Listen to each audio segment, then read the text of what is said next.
I personally think that's true, but I can't, of course, prove that. I'm sure he didn't like the leadership, he didn't like what the leadership represented, and we see here in Acts, in the We document, very cordial relations with the people who ultimately removed James. So you say, oh my God, you're very nefarious, Professor Eisenman. Yes, I am a suspicious person on things of that kind. And when Agrippa II is the person in question, and his sister Bernice, you haven't read your Josephus carefully, but Bernice and Agrippa II are Herodian family members. Agrippa II is already king, succeeding his father, Agrippa I, somewhat king in name, because he shares power with Roman governors like Felix, who marries another sister of his, Drusilla. So we have Drusilla appearing, Bernice, or Bernice, or however you want to call her name, Agrippa I, and Felix, who was a very cruel Roman governor, according to Josephus, and crucified so many people that there was not enough room for the wood on the hillsides. At one point, Josephus tells you that about Felix. Very repressive. He was the, it's either Nero's finance minister. He was a freedman. He was the brother of this person who was either Nero or Claudius's finance minister. So obviously he'd been sent out to squeeze as much money out of the country as he could squeeze out of the country. Anyway, he also has pretensions because he contracts a marriage into the Herodian royal family. He contracts a marriage with Agrippa II's sister, Drusilla. She'd already been married to someone else. All this is in Josephus, someone who had circumcised himself because her father was more scrupulous than her brother. Agrippa I was her father, Agrippa II was her brother. And he had been a foreign king from Asia Minor. He had circumcised himself in order to be able to marry Drusilla.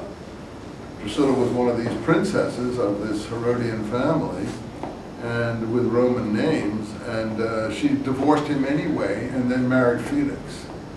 This was connived at, according to Josephus, by a magician called Simon.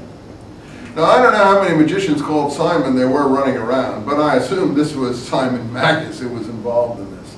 So it tells you some things about where Simon Magus stood from an historical perspective, not what we have here in Acts, which is very sketchy as far as Simon Magus goes. Much more information about Simon Magus in the Pseudo-Clementines, but I also think it's rather, tendentious, if you want to call it that. It really isn't getting into the heart of what the issues are. The issues are that Simon Magus is in league with the Herodian Roman authorities and is convincing Herodians that it's okay to marry people and divorce, which is the very opposite of what movements like the Dead Sea Scrolls think. And I think that's what the issues are that they're arguing about in these debates. That's my own personal view. In any case, this marriage with Felix, who will appear presently now, is connived at by someone called Simon, who Josephus identifies as a mission in Caesarea, as a magician in Caesarea. Anyway, Paul goes into the temple in response to James saying that they have heard, we wrote you these things, keep away from things sacrificed to idols, blood, strangled things, and fornication. We see from Paul's letter that he's very loath even to do that. Whether he does it or not, I don't even know if he does. The only thing he seems to be able to accept is the fornication part of it. Whatever is meant by fornication. In the Dead Sea Scrolls, fornication is actually defined as multiplying wives, divorce, niece marriage, and things of that kind. It's in the Damascus document from the Dead Sea Scrolls, very specifically outlined, isn't it, Noah? And other documents from the Dead Sea Scrolls. Whether that's what the fornication meant in James's letter here, I don't know, but I suspect probably, we're getting compression here. That in the scrolls you're getting a much more expansive presentation of the same things in a native form, not in a Greco-Hellenized Roman transmission form. Things can look very different. If I transmit the material through Fox News or if I transmit the material through CNN. Depends who the rewrite guy is. You know, if I am the Time magazine rewrite guy, or if I'm the, you know, Hustler magazine rewrite guy. Things can look like almost 180 degrees different. People don't realize it's the same for the past as the present. So this is clearly something written in Greek, circulating in the Hellenistic Greco-Roman world.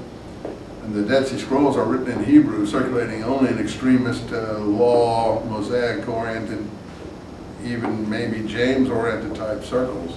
And you would have a totally different perspective of what fornication might consist of.